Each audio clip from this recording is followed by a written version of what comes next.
Bismillahirrahmanirrahim. Assalamualaikum warahmatullahi wabarakatuh. Innal hamdalillah nahmaduhu wa nasta'inuhu wa nastaghfiruh wa na'udzu billahi min shururi anfusina wa min sayyiati a'malina. May yahdihillahu fala mudilla lahu wa may yudlil fala hadiya lahu. Asyhadu an la ilaha illallah wahdahu la syarika lahu wa asyhadu anna Muhammadan 'abduhu wa rasuluh. Sallallahu alaihi wa ala alihi wa sahbihi wa sallama tasliman katsira, amma ba'd.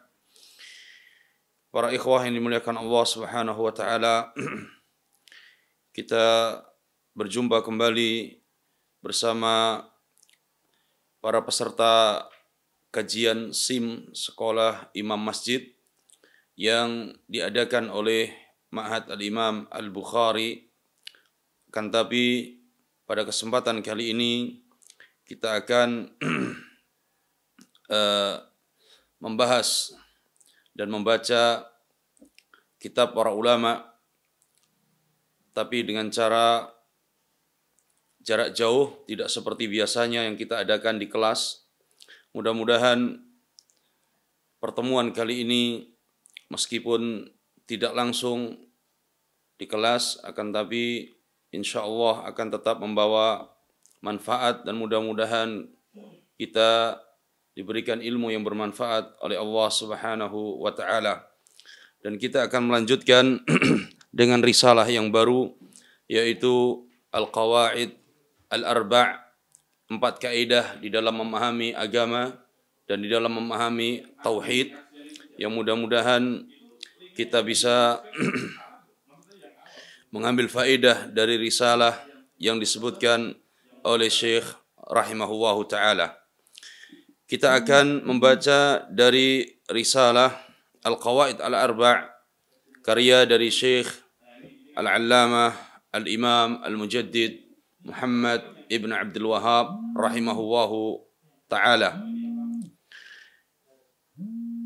Para ikhwah yang dimuliakan Allah Subhanahu wa ta'ala, beliau rahimahullahu ta'ala memulai di dalam risalahnya Al-Qawaid Al-Arba' Bismillahirrahmanirrahim. Syekh rahimahullah memulai dengan basmalah, dan ini merupakan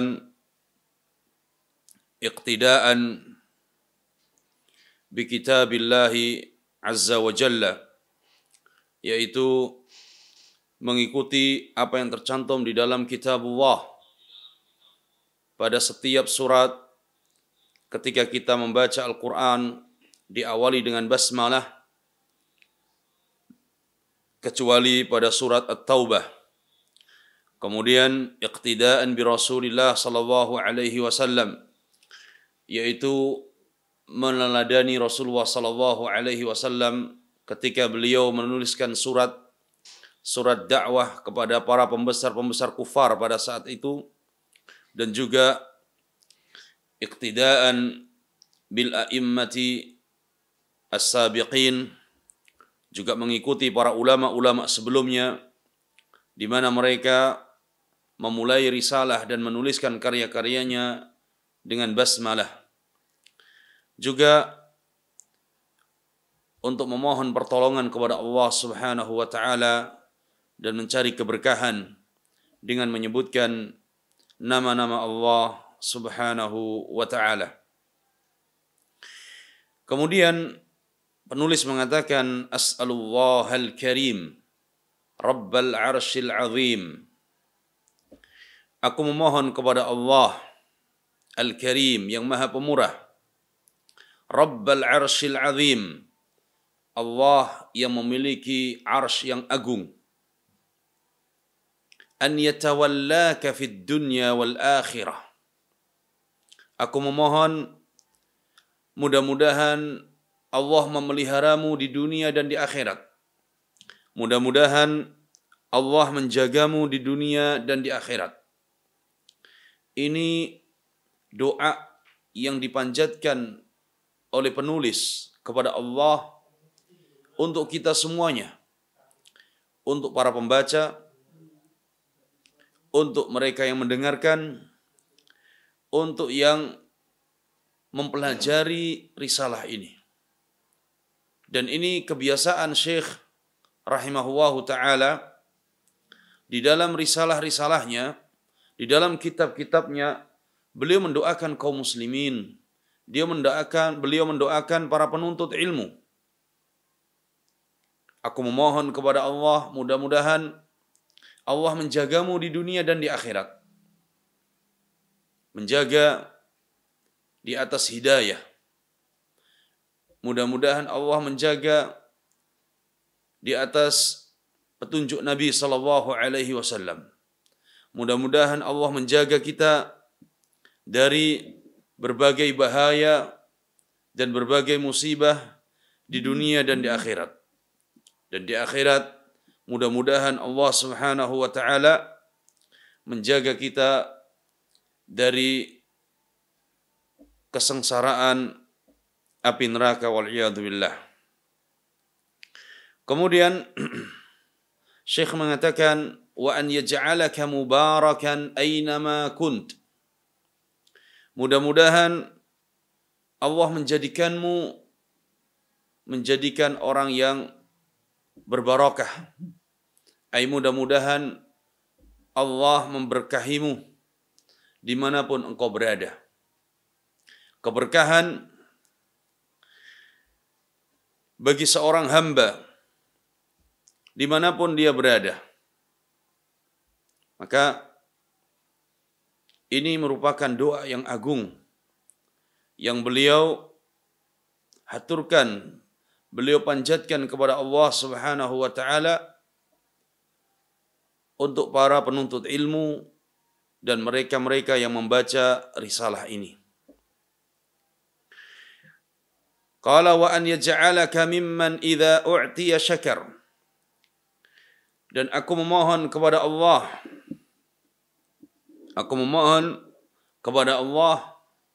mudah-mudahan Allah menjadikanmu termasuk orang-orang yang idza u'tiya syakar, apabila diberi rizki bersyukur. Idza u'tiya syakar, apabila diberi kenikmatan oleh Allah bersyukur. Baik itu bersyukur dengan hati, meyakini bahwa nikmat-nikmat ini semuanya adalah datangnya dari Allah Subhanahu wa taala, dan bersyukur dengan lisan, mengucapkan alhamdulillah dan pujian-pujian untuk Allah Subhanahu wa taala ketika mendapatkan nikmat-nikmat. Dan juga bersyukur dengan jawarih, anggota badan. Bersyukur dengan anggota badan, menjadikan nikmat-nikmat Allah untuk beribadah kepadanya, dan menjadikan nikmat-nikmat Allah untuk menolong dan membela agama Allah Subhanahu wa taala. Karena itu Allah Subhanahu wa taala firmankan, "I'malu ala Dawud syukra." Menjadikan nikmat untuk bersyukur kepada Allah Subhanahu wa taala. Baik itu nikmat kesehatan dijadikan untuk beribadah kepada Allah, nikmat kesempatan, nikmat ilmu, nikmat rizki, nikmat-nikmat yang lainnya. Maka kita bersyukur kepada Allah Subhanahu wa taala.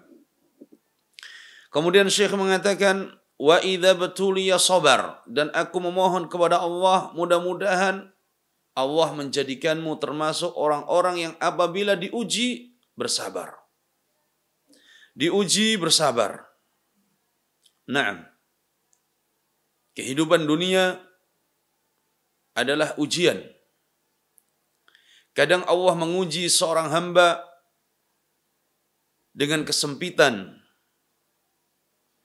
dengan hal-hal yang dia benci secara zahir. adalah ujian dari Allah Subhanahu wa taala.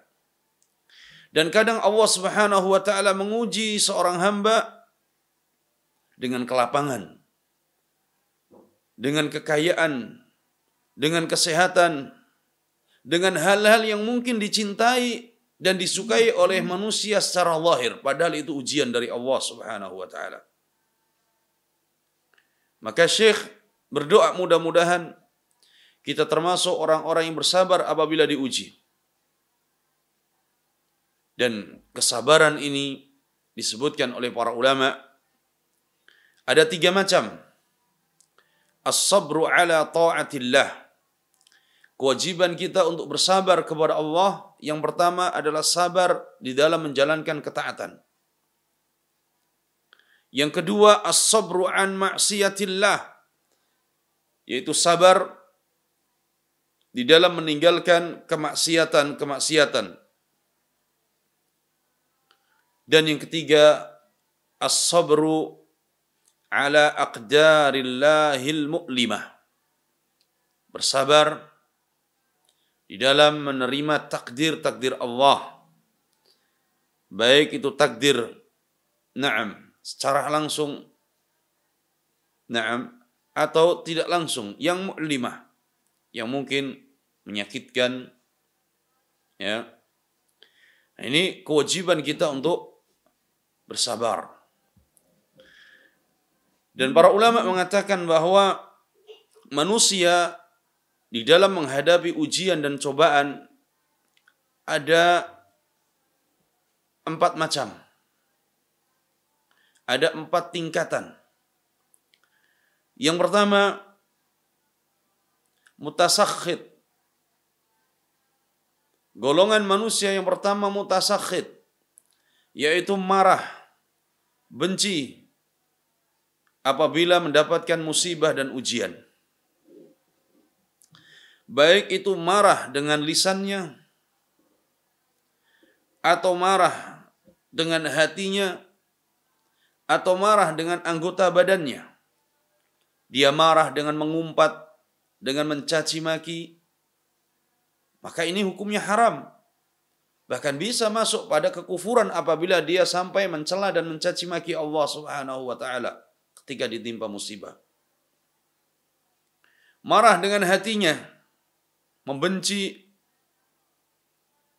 atau marah dengan anggota badannya. Ketika terjadi musibah, dia memukul-mukul anggota badannya, dia merobek-robek bajunya, dia memecahkan barang-barangnya.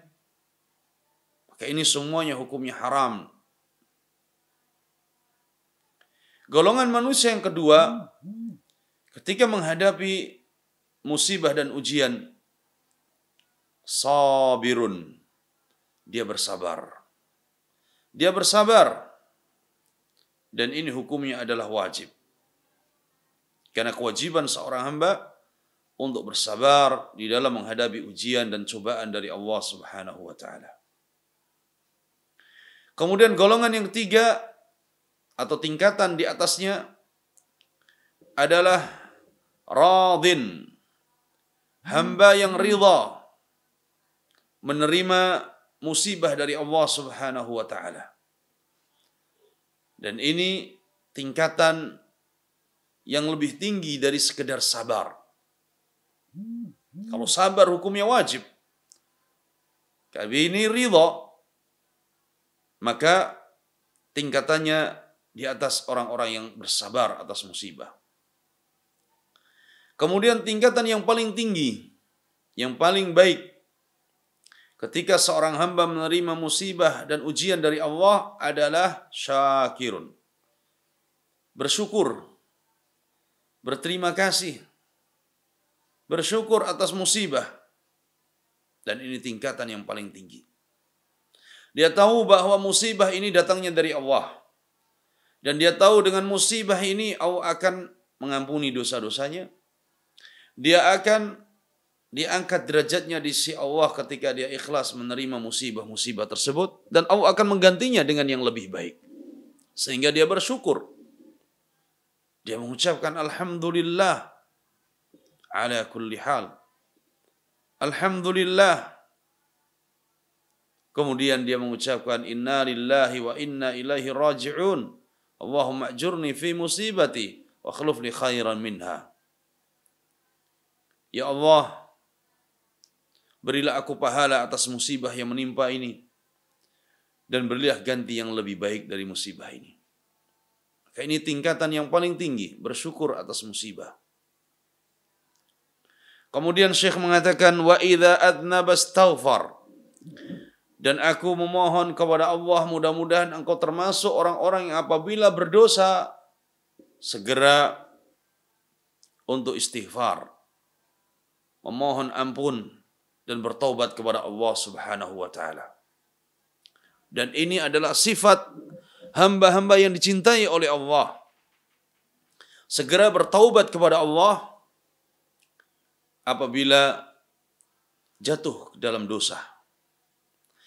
Ada seorang yang ditanya, seorang ulama ditanya, wahai imam, aku melakukan dosa. Jawab imam, bertaubatlah. Wahai imam, kalau aku jatuh dalam dosa, bertaubatlah. Kemudian ditanya lagi, wahai imam, bagaimana kalau aku jatuh ke dalam dosa lagi? Maka kata imam ini, bertaubatlah. Bertaubatlah. Jawab imam ini terus, bertaubatlah.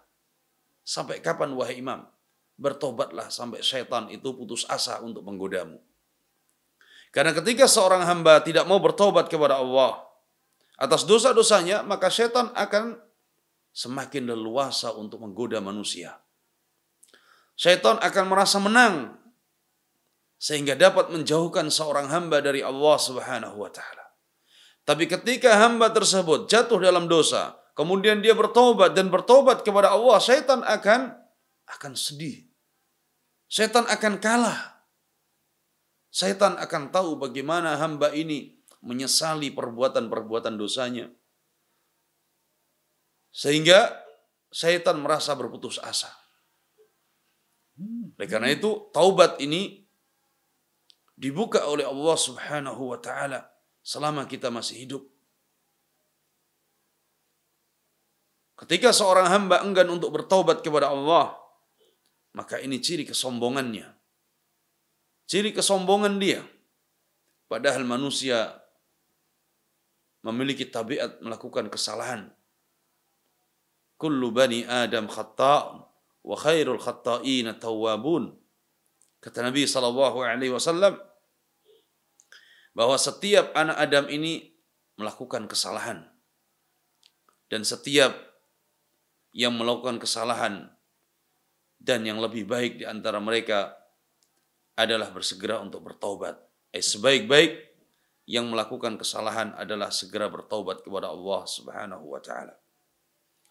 Maka Syekh berdoa mudah-mudahan kita apabila melakukan kesalahan, melakukan dosa, segera kita bertobat kepada Allah Subhanahu wa taala.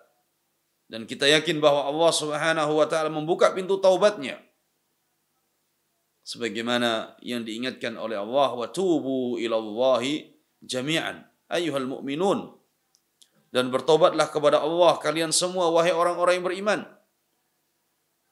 Dan Nabi SAW mengkhabarkan kepada kita, innallaha yabsutu yadahu bil-lail liyatuba musii'an nahar wa yabsutu yadahu bin-nahari liyatuba musii'al lail. Sungguhnya Allah membentangkan tangannya di malam hari untuk menerima taubatnya orang-orang yang melakukan dosa di siang hari. Dan Allah membentangkan tangannya di siang hari untuk menerima taubat hamba-hambanya yang melakukan dosa di malam hari. Allah Subhanahu wa taala membukakan pintu taubat dan kesempatan bagi kita untuk bertaubat. Sehingga mereka yang melakukan dosa kemudian bertaubat mohon ampun kepada Allah. Nabi SAW mengatakan, at-taibu minadz-dzambi kama la dzambalah. Orang yang bertaubat dari dosa-dosa, maka dia bagaikan orang tidak memiliki taubat. Allah Subhanahu wa taala menerima taubat hamba. Man taba taba Allahu alaih. Siapa yang bertaubat kepada Allah, maka Allah akan menerima taubatnya. Akan tetapi di dalam bertaubat kepada Allah Ada syarat-syarat yang harus dipenuhi. Yang pertama, taubat seorang hamba an takuna khalisatan lillah. Taubatnya benar-benar ikhlas karena Allah. Taubatnya bukan karena manusia, tapi ikhlas karena Allah Subhanahu wa taala. Karena taubat ini ibadah, maka harus diniatkan ikhlas karena Allah. Yang kedua, an-nadamu ala ma madha minadh-dhunub, yaitu menyesali atas dosa-dosa yang pernah dilakukan. Kemudian yang ketiga, al-iqla'u 'anidz-dzambi, segera melepaskan dosa, segera meninggalkan dosa tersebut. Kemudian yang keempat, al-'azm ala adamir ruju' fil mustaqbal, memiliki tekad yang kuat, memiliki azam yang kuat untuk tidak kembali lagi melakukan dosa yang sama di masa yang akan datang. Kenapa ada azam? Kenapa tidak melakukan kembali? Tidak. Manusia meskipun sudah tekad untuk tidak melakukan kembali, kadang jatuh lagi. Sehingga ulama mengatakan adalah ada azam, ada tekad yang kuat untuk tidak kembali melakukan dosa tersebut. Tapi kadang jatuh lagi, maka dia bertobat lagi kepada Allah Subhanahu wa taala. Kemudian ini merupakan syarat taubat antara hamba dengan Allah ketika seorang melakukan dosa dan melanggar aturan-aturan Allah. Tetapi ketika seorang mendolimi orang lain, baik zalim dengan lisannya, zalim dengan tangannya, mendolimi hartanya, haknya, dan ingin bertaubat kepada Allah, maka dia menambah, yaitu raddul huquq wal madzalim ila ahliha, mengembalikan hak-hak orang yang terdolimi tersebut. Ketika seorang mendolimi harta orang lain dan ingin bertaubat kepada Allah, maka dia terpenuhi syarat tadi. Ikhlas, kemudian menyesal, melepaskan dan berlepas diri dari dosa tersebut, kemudian bertekad bulat untuk tidak kembali, ditambah lagi dengan mengembalikan hak-hak orang-orang yang terdolimi. Ini syarat taubat, agar taubat kita menjadi taubat yang nasuhah, sebenar-benarnya taubat. Kemudian Syekh mengatakan, fa inna haula'i tsalatsa unwanus sa'adah. Sesungguhnya tiga hal tadi itulah tanda-tanda kebahagiaan. Apa tiga hal itu? Yaitu idza u'tiya syakar, apabila diberi nikmat bersyukur, apabila diuji dan dicoba bersabar, dan apabila berdosa atau melakukan kesalahan bertaubat. Ini tanda kebahagiaan seorang hamba. Mudah-mudahan kita semuanya termasuk di dalam tiga kelompok ini, agar kita bisa mendapatkan kebahagiaan di dunia dan akhirat kita. Dan ini dinukil oleh Syekh Muhammad ibn Abdul Wahhab rahimahullah dari perkataan Al-Imam Ibn Al-Qayyim rahimahullahu ta'ala di dalam kitabnya Al-Wabil, yaitu tiga tanda kebahagiaan tersebut. Kemudian Syekh melanjutkan, i'lam arsyadaka Allahu li ta'atih. Syekh mengatakan bahwa ketahuilah, mudah-mudahan Allah membimbingmu di atas ketaatan. Mudah-mudahan Allah terus membimbingmu dalam ketaatan. Dan ini kembali Syekh rahimahullah mendoakan kita semuanya agar kita senantiasa di atas ketaatan kepada Allah Subhanahu wa taala. Dan agar kita bisa di atas ketaatan, kita butuh bimbingan dari Allah. Kita butuh hidayah, petunjuk dari Allah. Maka kita senantiasa berdoa dan memohon kepada Allah. Mudah-mudahan Allah memberikan bimbingan, petunjuk kepada kita untuk senantiasa melakukan ketaatan-ketaatan. Kata Syekh, "Annal hanifiyyata millata Ibrahim." Sesungguhnya al-hanifiyah adalah agama Nabi Ibrahim alaihi salatu wassalam. Dan al-hanifiyah ini maksudnya adalah al-muqbilu ala Allah, al-ma'ilu 'anis syirki. Yang dimaksud dengan al-hanifiyah dengan istilah yang lain adalah seorang yang menghadap kepada Allah dengan tauhid, yaitu beribadah kepada Allah dengan mentauhidkannya dan menjauhi kesyirikan. Syekh mengatakan, an ta'budallaha wahdah mukhlishan lahuddin. Al-hanifiyah, agama yang dibawa oleh Nabi Ibrahim, dan agama ini pula yang dibawa oleh Nabi kita Muhammad sallallahu alaihi wasallam, adalah merintahkan seorang hamba untuk beribadah hanya kepada Allah dan mengikhlaskan seluruh ibadahnya hanya untuk Allah Subhanahu wa taala, memurnikan ibadahnya hanya untuk Allah Subhanahu wa taala. Wa bidzalika amara Allahu jami'an nas. Yang demikian itulah Allah Subhanahu wa taala perintahkan seluruh manusia beribadah hanya kepada Allah, memurnikan seluruh ibadah, baik ibadah lisan, ibadah hati, ibadah jawarih, anggota badan, semua hanya untuk Allah. Qala wa khalaqahum laha. Dan itulah Allah Subhanahu wa taala perintahkan manusia, dan itu pula lah Allah menciptakan manusia adalah untuk beribadah kepadanya. Kama qala ta'ala, wa ma khalaqtul jinna wal insa illa liya'budun.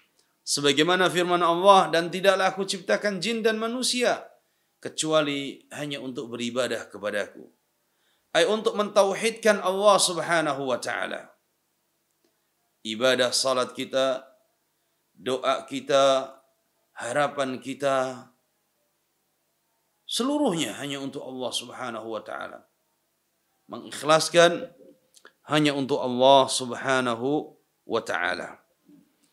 Kemudian kata Syekh, fa idza arafta anna Allah khalaqaka li'ibadatihi.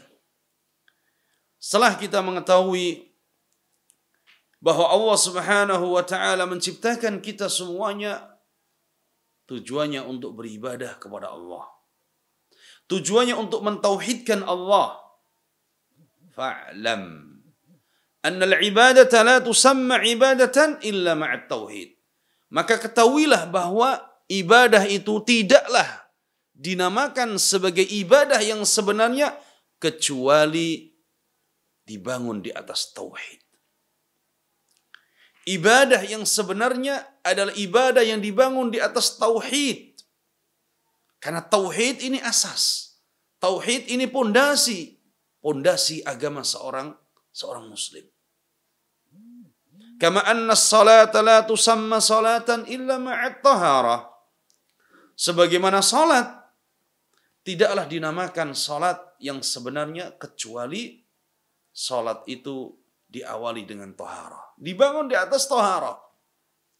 Seorang hamba ketika datang waktu salat, kemudian dia salat Allahu Akbar.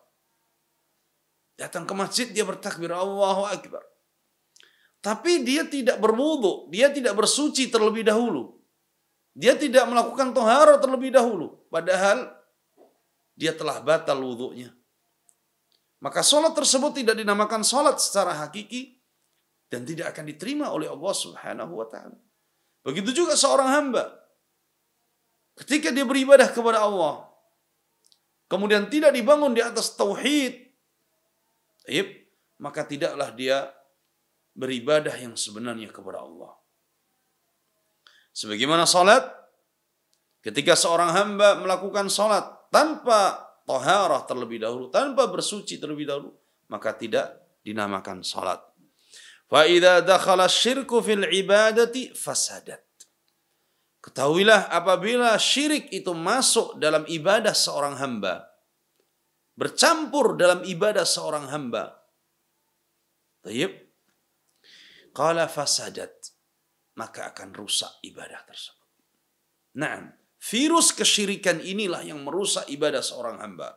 Dan virus syirik ini lebih berbahaya dari virus-virus yang ada. Karena dia akan merusak ibadah, merusak amalan, merusak agama seorang hamba. Dia akan menjadi orang yang merugi di dunia dan di akhirat. Dan ini yang diingatkan oleh Allah Subhanahu wa taala. La in asyrakta la yahbatanna 'amaluk wa la takunanna minal khasirin. Jika engkau jatuh melakukan kesyirikan, pasti amalanmu akan hancur binasa. Dan engkau akan menjadi orang-orang yang merugi. Merugi di dunia, merugi di akhirat. Qala kal hadathi idza dakhala fi tahara, sebagaimana hadath. Hadath tayyib yang akhirnya merusak taharah seorang hamba. Seorang yang dia sudah bersuci, dia berwudu, kemudian datang ke masjid, tayyib, untuk melaksanakan ibadah salat. Sesampainya di masjid dia berhadath. Baik itu dia hadath, keluar angin. Tayyib. Maka pada saat itu tidak sah salat dia kalau dia tidak mengulangi wudunya. Dia merusak taharahnya. Hadath ini merusak taharahnya, sehingga batal taharahnya. Dan tidak boleh dia kemudian mendirikan salat pada saat itu. Dan tidak akan diterima apabila dia salat karena dia batal taharahnya. Fa idza 'arafta anna syirka idza khalata al-ibadata afsadaha wa ahbata al-'amal. Dan jika kita telah mengetahui bahwa syirik itu apabila tercampur dengan ibadah, maka rusaklah ibadah. Dia dapat merusak ibadah dan dia dapat membatalkan amalan-amalan. Nah, membatalkan amalan. Ini syirik, ini bahayanya luar biasa. Ya. Menyekutukan Allah, menduakan Allah, memalingkan ibadah untuk selain Allah. Ini merusak ibadah, merusak amalan. Wasara sahibuhu minal khalidina finnar. Orang yang ibadahnya tercampur dengan kesyirikan, rusaklah ibadahnya, batallah amalannya. Kemudian apabila dia meninggal dan belum bertobat kepada Allah dari kesyirikan tersebut, maka dia akan menjadi kekal di neraka, waliyadu billah. Qala arafta anna ahamma ma 'alaika ma'rifatu dhalik. Maka kita mengetahui inilah perkara yang paling penting yang wajib kita ketahui bersama. Mengetahui pentingnya untuk mentauhidkan Allah. Menjaga tauhid, beribadah hanya untuk Allah. Kemudian bagaimana bahayanya kesyirikan ini yang bisa merusak ibadah dan merusak amalan seorang hamba. Bahkan menjadikan seorang hamba kekal di neraka apabila dia meninggal dan belum bertobat kepada Allah. La'alla Allah an yukhallisaka min hadhihi syabakah. Mudah-mudahan Allah Subhanahu wa taala membebaskan kita dari jaringan dan dari bahaya kesyirikan ini, dari virus-virus kesyirikan ini. Wahya syirku billah. Syabakah di sini adalah kesyirikan, menduakan Allah, menyamakan Allah dengan makhluknya, memalingkan ibadah untuk selain Allah. Alladzi qala Allah Ta'ala fih, yang mana kesyirikan ini difirmankan oleh Allah, innallaha la yaghfiru an yushraka bih wa yaghfiru ma duna dzalika liman yasha. Sungguhnya Allah tidak akan mengampuni dosa syirik dan Allah akan mengampuni dosa selain syirik apabila seorang itu bertaubat kepada Allah Subhanahu wa taala. Wa dzalika bima'rifati arba'i qawaida dzakaraha Allah taala fi kitabih. Dan kita akan mempelajari dan akan mengetahui tauhid ini dan mengetahui bahaya kesyirikan ini dengan mempelajari 4 kaidah yang disebutkan oleh Allah di dalam kitabnya. Mudah-mudahan apa yang kita baca singkat ini sebagai muqaddimah, sebagai pendahuluan sebelum masuk pada kaidah-kaidah yang akan disebutkan oleh Syekh nanti.